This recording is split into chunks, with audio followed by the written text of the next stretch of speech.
Prabhupada ki jai, Srimad Bhagavatam ki jai, Gaur Premanandi. So we're reading today, I saw you had the sneak preview up all there. We're on the chapter on appearance of Lord Varaha. That's chapter 13 in the third canto. Om Namo Bhagavate Vasudevaya.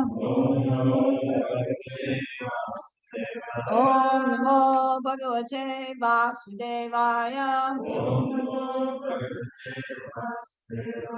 Om Namo Bhagavate Vasudevaya. Rayanam Namaskritya Naram Chaiva Narottamam Devim Saraswatim Vyasam Tato Jayam Udhirayat Nasta Prayeshu Abhadreshu Nityam Devaya Bhagavati Tamashloke Bhaktir Bhavati Naistaki. Before reciting the Srimad Bhagavatam, which is our very means of conquest, one should offer respectful obeisances unto the personality of Godhead Narayana, unto Narayana Rishi, the supermost human being, unto Mother Saraswati Goddess, Srila Vyasadeva, the author, and Prabhupada, the translator and commentator. By regular attendance in classes on the Bhagavatam and by rendering service unto the pure devotees, all that is troublesome to the heart is almost completely destroyed, and loving service unto the personality of Godhead, whose praise, the transcendental song, is established as a irrevocable fact. Hare Krishna. So we'll be reading the first, I think it's 13, right? First 13 verses or 14? 13. We're on number 4 is our main. Okay. Just making sure I have the numbers right. Thank you.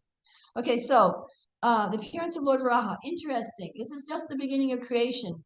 First canto, we got a little introduction to how the Bhagavatam set up with the Bhagavatam and the, Mars Frigga's curse and how the Bhagavatam was spoken. Second canto starts with some more explanation of the process of creation, etc., etc. Third canto continues with that. So this is just in the very beginning of creation. Swayambhuva Manu, remember how do you remember how Swayambhuva Manu manifested? Anybody?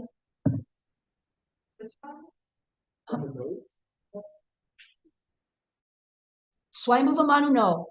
Varaha, that's who came out of the nose. But Swayambhuva Manu, when Lord Brahma noticed that his creation wasn't progressing very quickly, Lord Brahma had been you have to think of how far back in the story you want to go. But anyway, Krishna creates all the ingredients. Lord Brahma that's Sarga, that's creation. Lord Brahma takes those ingredients and he puts them all in place and everything. That's Visharga. So Lord Brahma was noticing that things aren't like really progressing very quickly. What's going on? He decided, the sages, they weren't doing much. So then he realized, I have to create male and female forms so things can propagate. So Swayambhuva Manu and Satarupa, I believe, they're the first couple. Anyway, we'll hear a little bit about them and then how things progress after that. So Swayambhuva Manu, being the direct son of Brahma, he approaches Lord Brahma. What do you want me to do? I said, well, I want you to be in charge of the earth. Swayambhuva Manu says, where's the earth? Because it had fallen. Anyway, we'll get all into that. That's what the story is. In other words, but it's interesting. It's an interesting phenomena. We think everything's perfect in the world. Nothing's perfect. Even the beginning of creation, there were difficulties and obstacles. There were obstacles that Brahma had to overcome, such as somehow or other the earth fell out of its orbit and was in the bottom of the Garbhodak Ocean. Okay, let's go for text 1. We can go around the room and read. Is that okay? You can start, since you're the closest one. Shukadeva Goswami said, O king, after hearing all these most virtuous topics from the sage Maitreya, Vidura inquired further on the topics of the Supreme Personality of Godhead, which he adored to hear. Vidura said, O great sage, what did Swayambhuva, the dear son of Brahma, do after obtaining his very loving voice.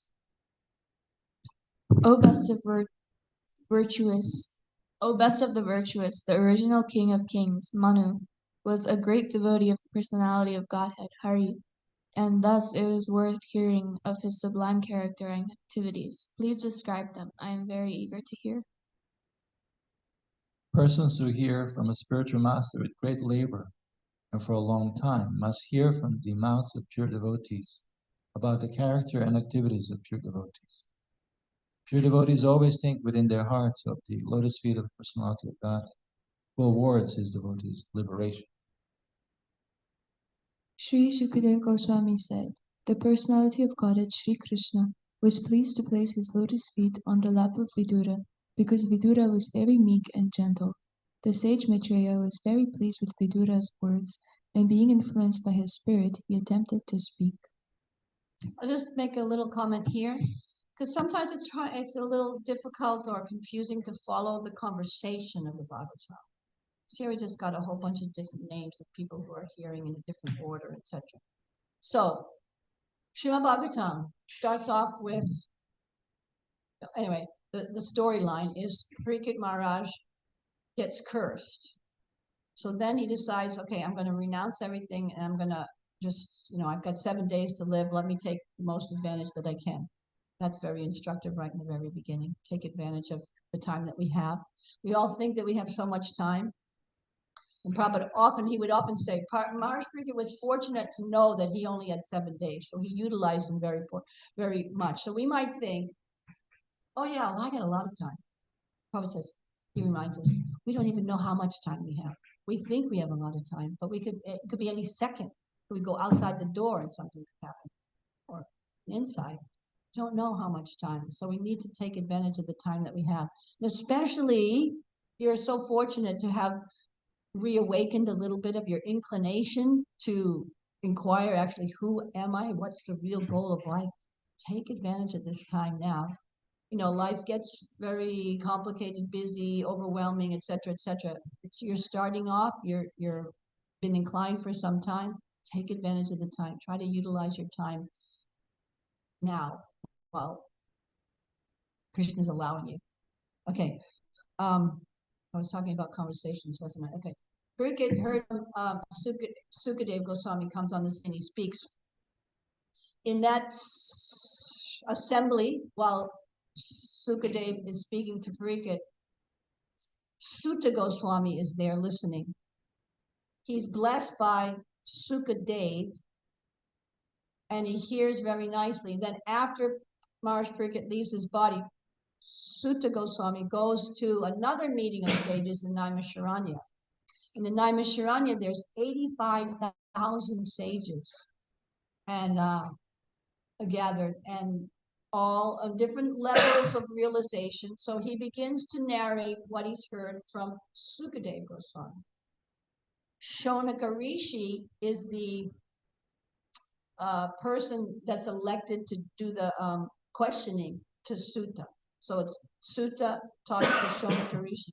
But then in the course of narrations, we're hearing other people's conversation. Bhagavatam is based, a lot of Vedic literature are based on question and answers. And the caliber of the person who's asking the question and the caliber of the person who's giving the answers gives the level of the quality of the conversation, So inside the narration of Sutta to Shonaka, we hear this narration of Maitreya and Vidura, which I won't go into all the details, but that's how come Maitreya is coming up in the conversation here. The sage Maitreya was very pleased with Vidura's words. Vidura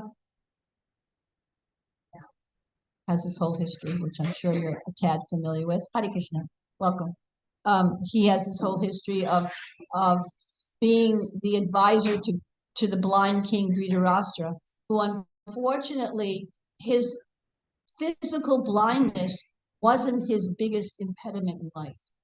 His physical blindness was just a minor impediment compared to his spiritual blindness. And that made it practically impossible for him to hear any good advice ever. It took him a while.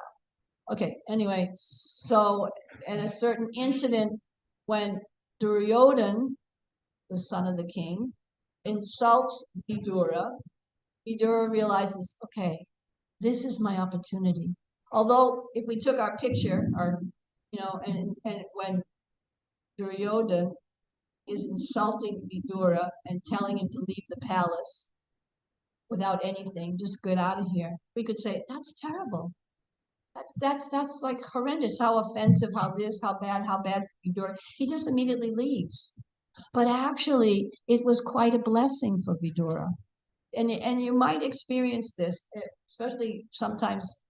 Well, anyway, you might experience this. Sometimes when you see yourself in a particular situation and you think, this isn't where I want to stay in. I want to extricate myself. I want to improve. I want to go from there to there. I want to improve or whatever.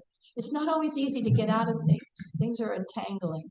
But somehow or other, Vidura took that opportunity of Duryodhan's insult, and he realized this is Krishna's kindness, helping me get out of this service and obligation to Dhritarashtra, which isn't going anywhere, and go off on pilgrimage. So he takes advantage of that, meets Maitreya, asks lots of questions, hears lots of stories, and that's kind of where we're at. Want to go on to text number 6, I think we're on, yeah. The sage Maitreya said to Vidura, after his appearance, Manu, the father of mankind, along with his wife, thus addressed the reservoir of Vedic wisdom, Brahma, with obeisances and folded hands. Next person.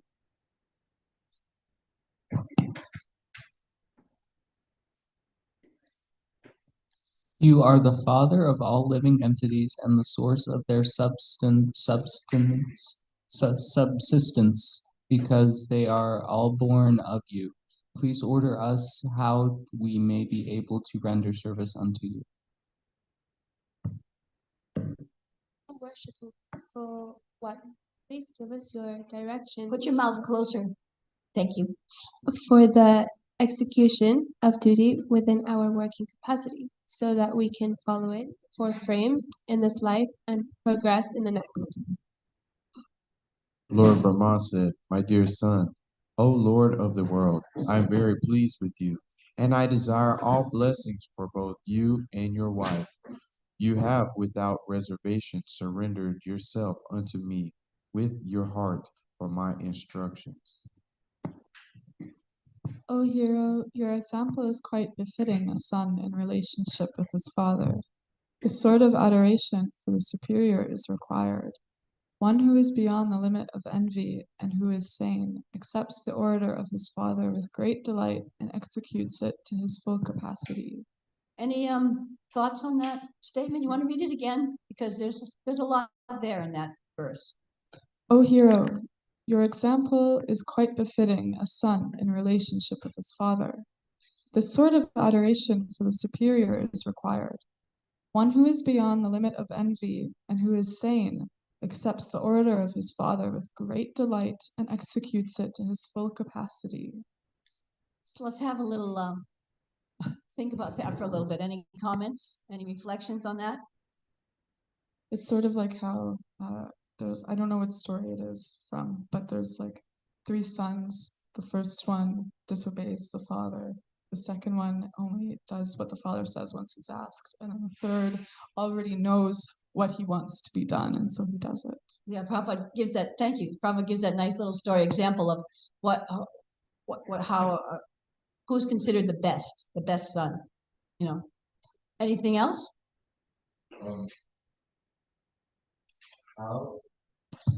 How is envy limiting? Limiting. Yeah. How is envy limiting?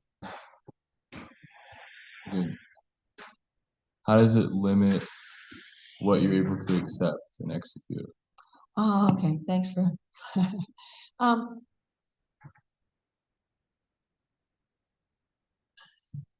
envy mean some forms of envy mean that I don't want I don't want to acknowledge that anybody's better than me. I think I'm the best, or I'm the most important, or I'm the whatever center. And envy means I'm meeting people all the time. In any normal circumstances, somebody's more advanced, either materially or spiritually or whatever. Somebody's, equal. So there's there's a verse in the 4th canto of the Bhagavatam.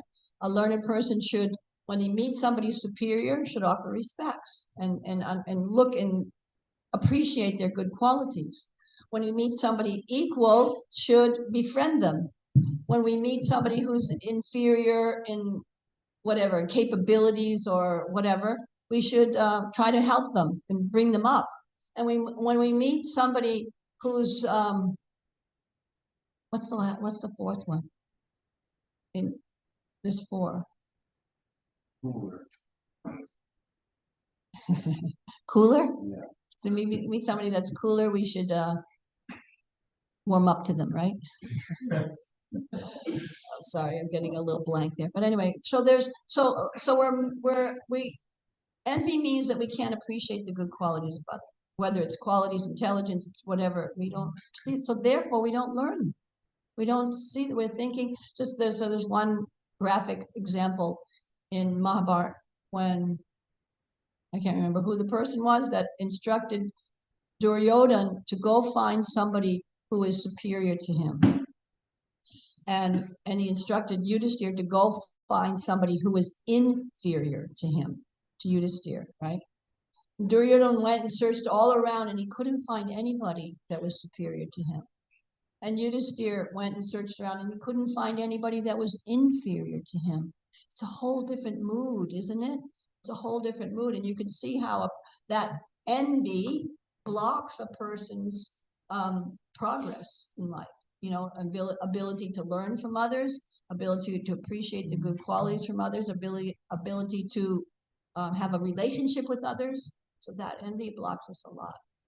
And original envy.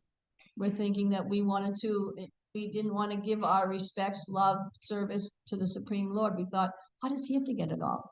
Why don't I try to get some of it too? And that original envy put us ultimately where we are today. And so it's not, when we think of or make statements like we have to overcome our envy and stuff, it's very deep rooted and very subtle. And as one starts to embark on a serious attempt at that, you see, oh my God, it's really deeply embedded. And therefore, Srila Rupa Goswami continuously, and the Vaishnavacharyas continuously give us instruction that this is a gradual process. From where we're at to where we want to go, there's a huge gulf of improvement that has to be made, or purification that has to be made, and gradually make progress in that way. So we have to be determined, patient, enthusiastic, endeavor with confidence, etc., etc. Those are the instructions that the acharyas give us. But thank you for that question. Were there any other thoughts you had on that verse? Let's go, because now we're forgetting the relationship. You're here. It was number 10, right? That was the verse that you read. Okay. Your example is quite befitting a son in relation to his father. What was the example that the son did in relation to his father?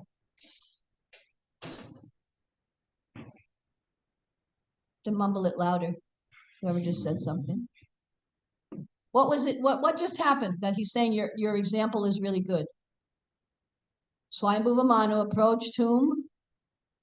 Brahma, and said to him, Nice hat. yeah, said, what can I do to serve you? And because I want to serve you the way you want. And Prabhupada says, oh no, Prabhupada doesn't say, but the verse, Vyasadeva, Krishna, more or less.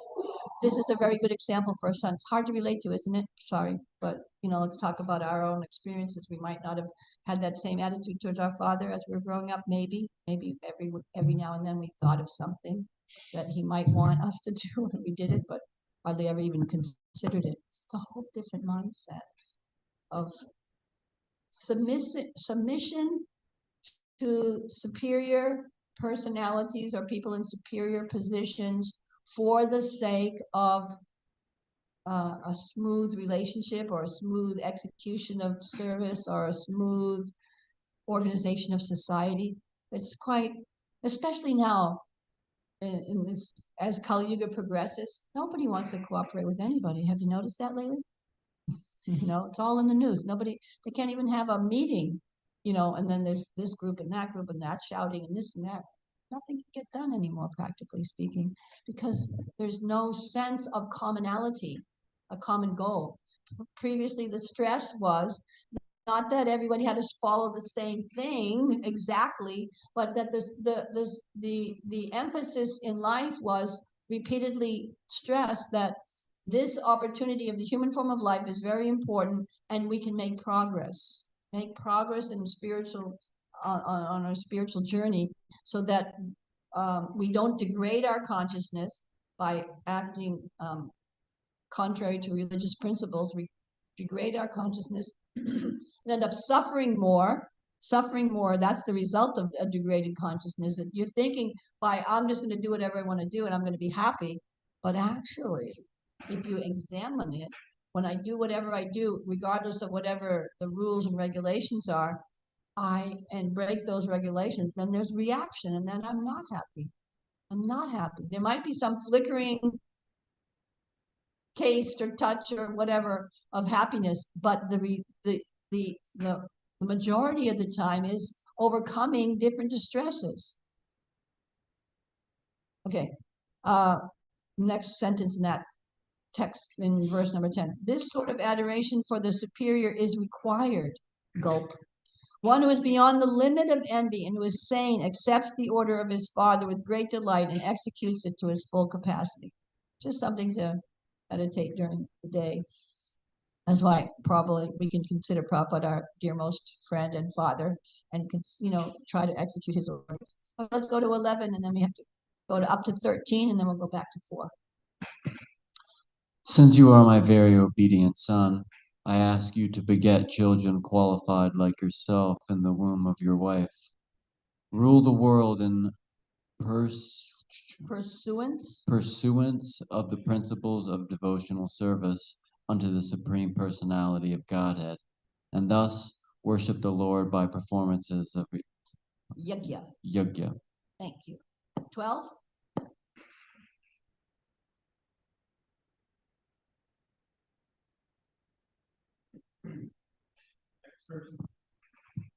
O king, if you can give proper protection to the living beings in the material world, that will be the best service for me. When the Supreme Lord sees you to be a good protector of the conditioned souls, certainly the master of the senses will be very pleased with you. What do you think protection means in this case? What is he referring to? Protect the citizens. Basically, from wasting their life. What were you going to say? That they want physical protection. Physical protection is there, but more important is that spiritual protection. Yeah, the protection that they don't get distracted. That's actually the duty of rulers, far-fetched from topics that are being discussed on the presidential campaign this year. Okay, 13. The Supreme Personality of Godhead, Janardana, Lord Krishna, is the form to accept all the results of sacrifice. If he is not satisfied, then one's labor for advancement is futile. He is the ultimate self, and therefore one who does not satisfy him certainly neglects his own interests. Thank you. So we'll go back down to text number 4, which is our Shutasya pumsam suchirashramasaya Nanvanjasa shuribir iditorita Tatad gunash gunanu shravananam mukundam Paradavindam hridayeshu yesham.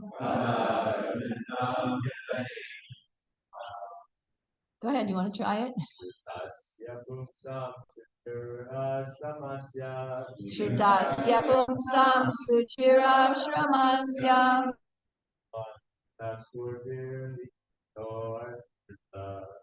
natvam jasa suribirvitito drita tatad gunanu shravanam mukunda padara bindam hridaye shugesham. Thank you, that was great. Great. Shutasya Shutirashramasya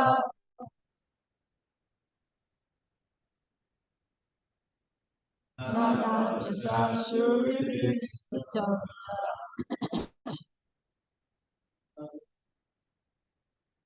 Tatadunanu Shravanam Mukunda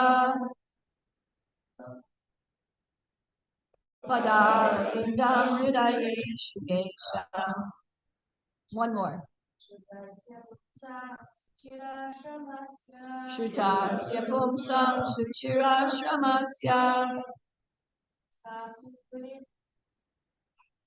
Nanvanjasu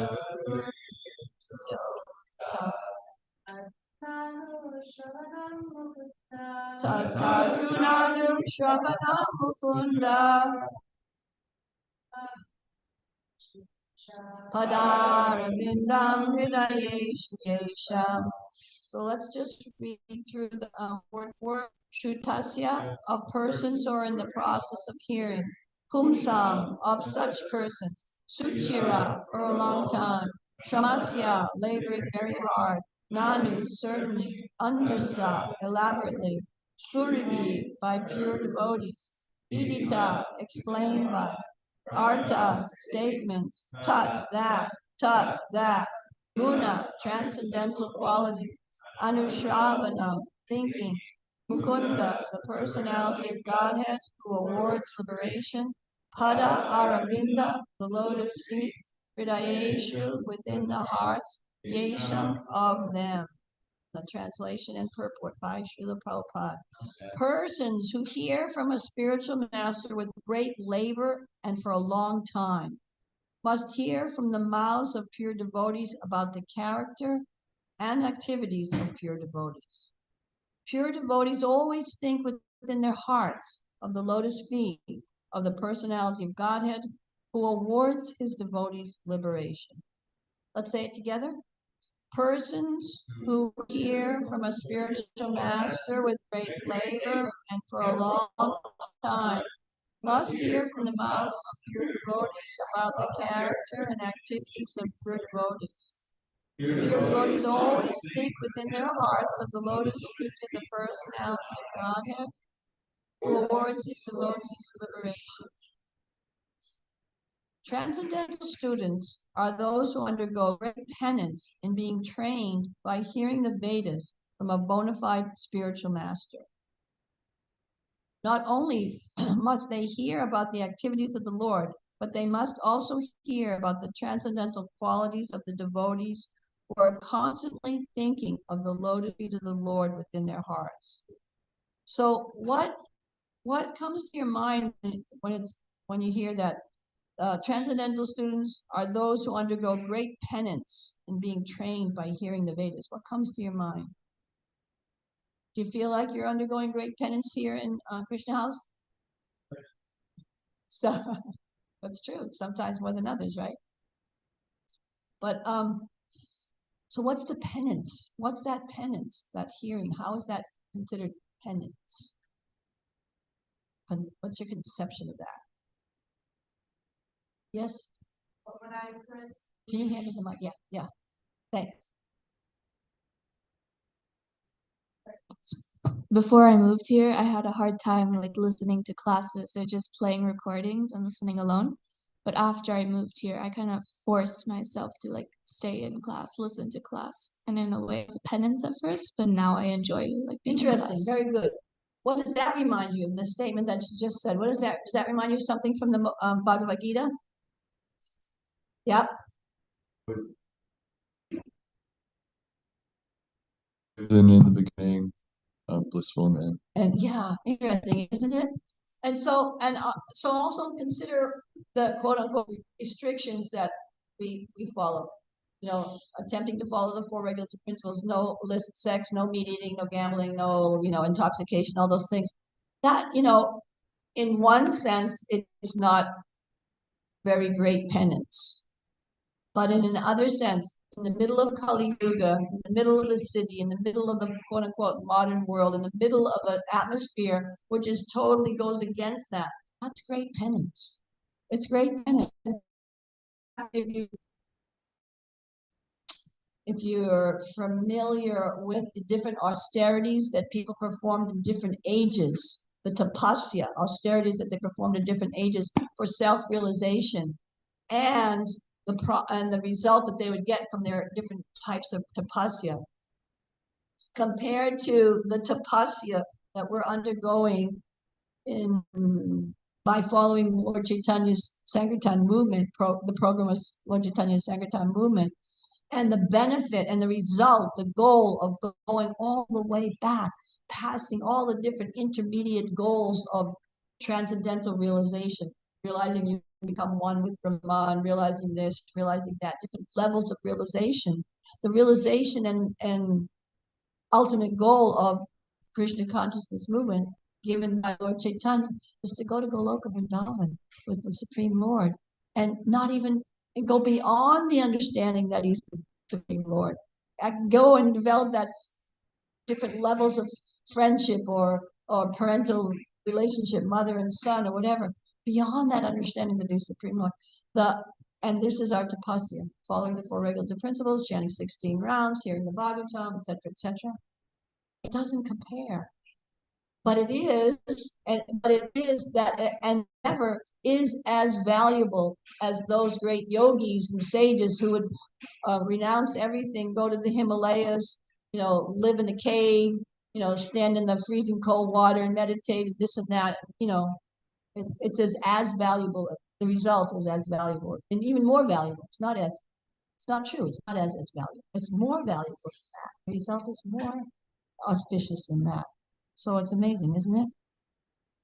How did we ever get here? By Krishna's grace. Then the next sentence we read, not only must they hear about the activities of the Lord, but they must also hear about the transcendental qualities of the devotees who are constantly thinking of the lotus feet of the Lord within their hearts. So what just came to mind is story of Dhruva Maharaj. So Dhruva Maharaj, the young boy, so hearing about the glories of Dhruva Maharaj and other persons who are on the path of bhakti, we get hope and we get inspiration and we get encouragement. There was Dhruva Maharaj, just a young little 5-year-old boy, insulted by his stepmother. Then what was his motivation? What was his motivation for performing devotional service? Did he have like pure motivation that he just wanted to serve Krishna? Nope, far from it, right? It was just envy. He wanted revenge. He wanted revenge. He wanted a kingdom better than his father. Nope. He wanted a kingdom better than his grandfather. Nope. He wanted a kingdom better than his great-grandfather, Lord Brahma, the creator of the universe. Like, hello? That's not an easy task to accomplish. And his motivation, revenge, get back at them, was how he started off. But he was worshiping the Supreme Lord. So then, when we think of our position, when you think, oh, Prabhu, you should just become a pure devotee and be purely motivated and this and that. But we're motivated by other things. Bhagavad Gita explains there's 4 kinds of people that come to the Supreme Lord. A lot of them are motivated because they want wealth. A lot of them are motivated because they want relief from distress, et cetera, et cetera. So we have mixed motivations, but we have the chance, even by entering in, as Srila Vishwanath Chakravarti Thakur says, entering into the threshold, entering into the doorway of bhakti. We're just coming into the doorway of bhakti, and we have the opportunity for the highest aim, for the purification, to reach the highest goal. So, in other words, another example Prabhupada gives, when you just look over the room here and you think everything's really nice and clean, right? But if it was Maha cleanup day and then you think, oh no, we have to take the curtains down, we have to dust behind the pictures. We have to do all those other things. You think, oh my God, this room is really filthy. Not that it is, but I'm just saying that's the example. So when we take the to the process of bhakti yoga, we think I'm doing okay. You know, I'm a nice person. I'm my endeavor, etc., etc. And then chanting, and hearing. We think, oh, envy is my heart. I don't have that good wishes for everyone. Someone says do this, and I think, will you stop bugging me? Or so many things. We think, oh, it's a lot dirtier than I thought. How am I ever going to make progress? Well, let's go to the story of Dhruv Maharaj. His position, Jai Shri Shri Tai, his position of an intense motivation to get back at them was all cleared off just by his very intensely or very pointedly taking up the program of Krishna consciousness. So bottom line, there's so much hope for us. That's one of the benefits of hearing from the pure devotees. We hear about their activities. Another example, Srila Prabhupada, we're one of my little reading groups, we're reading Lilamrita right now. And just to remember again and again the struggle that Srila Prabhupada, the endeavor that he made to establish Krishna consciousness, and his vision, how great a vision he had for doing that. And we'll see that, okay, we're making our endeavor, and it's not always going, smooth. It's not always going progressively upwards in our endeavor. There's setbacks, there's times when we're very enthusiastic, there's times when we're much less enthusiastic, times when we're, more attentive, times that we're not paying attention to anything. So it's a struggle, but continuing on with the process and seeing how other people's constant endeavor led to success, that also encourages us. So that's another benefit of hearing from the qualities of a pure devotee. A pure devotee of the Lord cannot be separated from the lotus feet of the Lord, even from a moment. Undoubtedly, the Lord is always within the hearts of all living entities, but they hardly know it because they are deluded by the illusory material energy. That's very interesting. So that's, everyone in the world, seekers, non-seekers, or whatever, seekers of transcendental knowledge or those who are seeking material prosperity. Everyone in the world has Krishna in their heart. Some people can see that, and some people can't even see it. They're completely, and there's that, the position of the Lord, that he's neutral. He's neutral. He's reciprocating according to our desires. So if we can muster up, and another way to look at it is when we are conscious of our desires to make progress in spiritual life, take advantage of that opportunity of clarity and offer prayers. Please continue to guide me in this process. He's guiding you according to what we desire. Please continue to guide me in this process of transcendence. Please, and another thing that I always ask is, please give me the intelligence to understand your guidance. And please give me the intelligence to appreciate your guidance, but make those prayers while we have that moment of clarity, and when those moments of clarity come, and they'll come more often because of it, because that's what we're praying for.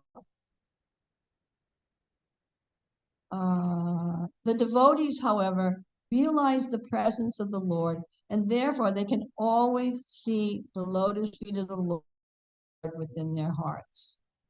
Sometimes when you take these purports line by line, there's so much there in everything, in every little sentence, that oftentimes quite easy to just, read to the end and then think, yeah, that was nice. Go to the next page and not really grab it, So I'm going to just read that sentence again, if I can find it. Often. The devotees, however, realize the presence of the Lord, and therefore they can always see the lotus feet of the Lord within their hearts. So just something that I've, over time come to understand more and more in my own life. And I've said this a few times. I will, anyway. If you look for the kind hand in your life, the kind hand of the Lord in your life, Look for it. Then you'll see it. And if you're not looking for it, you'll never see it. The Lord's there kindly arranging everything in our life. Just like he kindly arranged Mars Parikit to put, quite apparently whimsically, put that snake around Chamika Rishi's neck and then get cursed. Oh, how horrible. How's that Krishna's mercy? And then get the opportunity to hear from Sukadeva Goswami. The mercy's there. He arranged that for him. The mercy's there. Same with the example that I gave of Vidura and Duryodhana. How is that mercy? That Duryodhana insults Vidura, and that hurt. It hurt him to the core of his heart. It hurt him. How is that mercy? He left, and then he heard from Maitreya Rishi.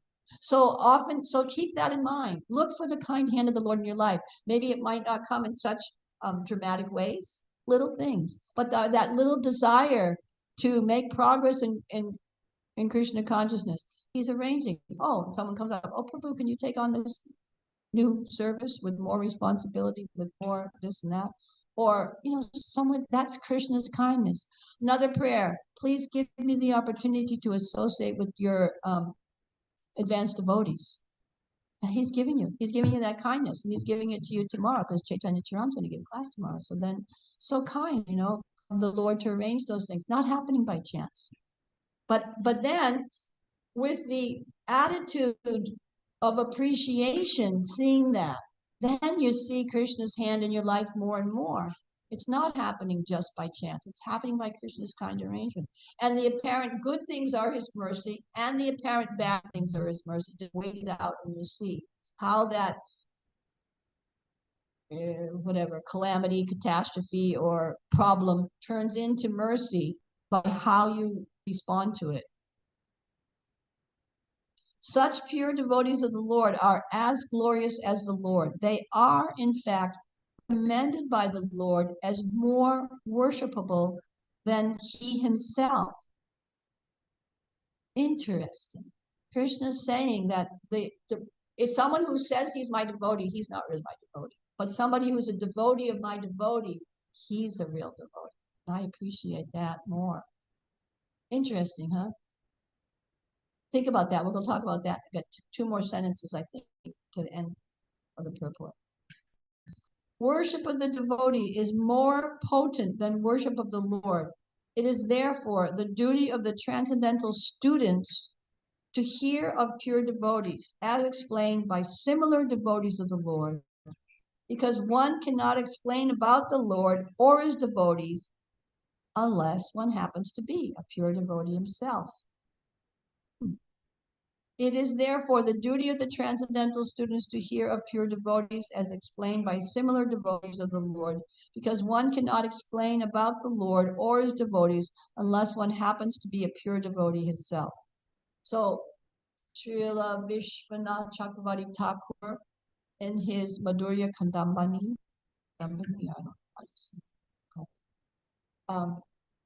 he explains that bhakti is svatantra, independent. Bhakti is svatantra. Sometimes you see in different parts of the scriptures, there's different progressions made that no amount of pious deeds can make one qualified for getting bhakti. Giving in charity, performing penances and austerities and this and that. The reaction to those type of activities doesn't make one, quote unquote, qualified to get bhakti. One doesn't get bhakti by doing those activities. One gets bhakti from somebody who has bhakti. From somebody who has bhakti, and they speak in a way that it awakens the bhakti that's in the heart of the living entity already. That's the type of person that we want to hear from. That's the type of person. That person can give bhakti. Bhakti is independent, and it's delivered through the mouths of devotees who have bhakti. And the more bhakti they have, and the more purity, the higher degree of purity, the more potency they have in injecting. That's how it's explained in Bhakti Rasamrita Sindhu, that the advanced devotee, through his words, can inject bhakti within the hearts of the listeners. And that's how it awakens and spreads. So, thoughts, questions, comments? reflections?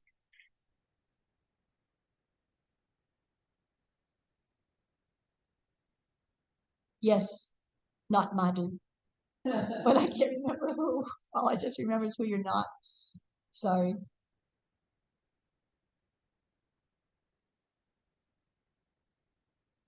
Yeah, I was just No, you thinking. have to start off with who you are. Oh, Kartikeya, this. Kartikeya. Okay, thanks. Yeah, I was just thinking that often we go through these like trials and reversals, and sometimes it's really challenging, and it's hard to see it as Krishna's mercy at that moment. But what I've been advised is to just keep chanting. That just look back that up to this point, you have received some of Krishna's mercy, so that in the future you still receive some of it. But don't give up. Yeah. Just try to hold on to those things that got you to this point, because in time, and then usually in retrospect, like, oh wow, yeah, that worked Yeah. out. Thank you. Yeah, they say in colloquial language, 2020, hindsight is 2020. When you're looking behind, you think, oh, that's why that happened. Oh, that's 2020. That means clear vision. But that's a very good point, and nice way to put it too, because even in this example of the story, Brahma's creating, he's taking the ingredients that the Lord has provided and he's arranging them in organizing the universe and making places for the different living entities who have different types of desires to live in different circumstances, etc., etc. It didn't go, and that was my beginning point. It didn't go smooth for Brahma, but he couldn't give up. He didn't go smooth. It wasn't like everything that he did was quote unquote perfect. In one sense, it was, but okay. But for example's sake, so when he was in the beginning of the universe, he asked Lord Shiva also to propagate. And then Lord Shiva propagated angry living entities who destroyed everything and even attacked Brahma himself. And he said, no, wait a minute, it's not time for the destruction. We're just beginning here. So there's a time factor. There's a time factor. And we're thinking that the test that we've been undergoing for the last couple of years is a long time. It's not a long time. It's just a blink. It's just a little blink. And the point is, Kartikeya so nicely was explaining, we got to keep going.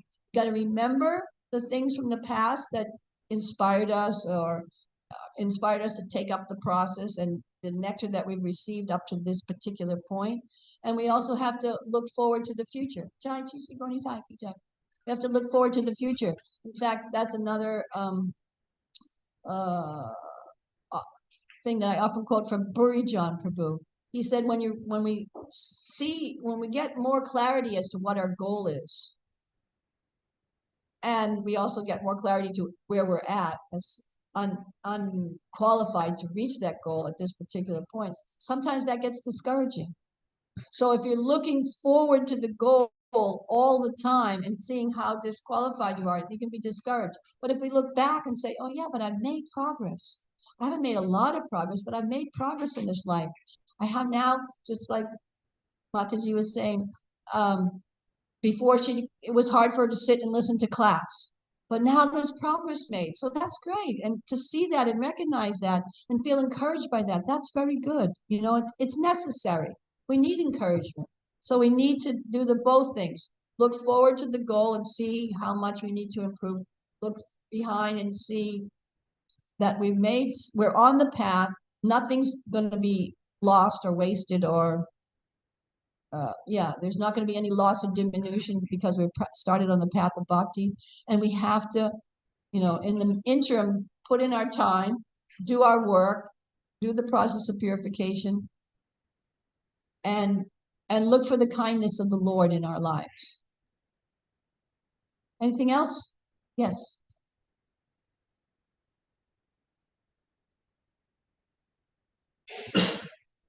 I was just like reflecting how easy it is for me to be impersonal. And I don't know, just the whole class, like acknowledging like the envy and all the anarthas, and then still choosing to follow the process and like seek out Krishna's kind hand and like that of the devotees. It's just like so easy. And it's like this constant struggle, like to fight the false ego. And Yeah. it's just like very uncomfortable. So Yeah. it's like learning how to be accepting of that discomfort because it's like Yeah. Learn how to be accepting of the discomfort. Thanks. And also, we also have to learn how to encourage ourselves too when we're seeing that discomfort, just like I was saying. See the progress that we've made. Even if it's a little bit of progress, it's progress, And another thing that seems counterintuitive, but it's actually a sign of advancement that you can see our disqualifications. Because if you remember your state of being before you took up Krishna consciousness, thinking, everything's fine. I'm okay. Or like to say, before we start to clean behind the pictures or the curtains, we think the room's clean. We think everything's fine. What's the problem? It's just fine.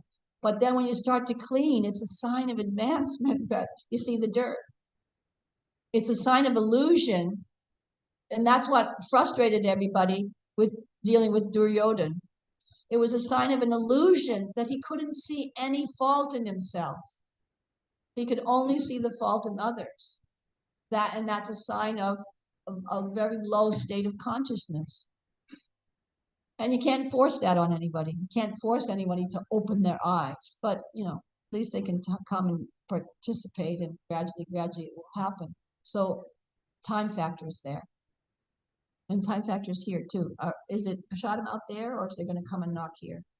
Okay, so then, anything else? Any last comments or takeaways?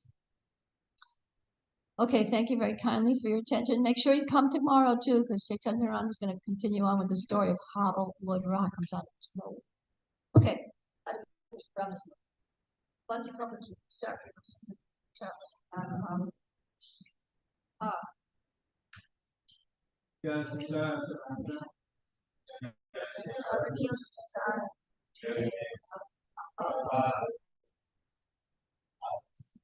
Devotees of the Lord are released from all kinds of sins because he off the business. I will respect their Beverly, you don't understand.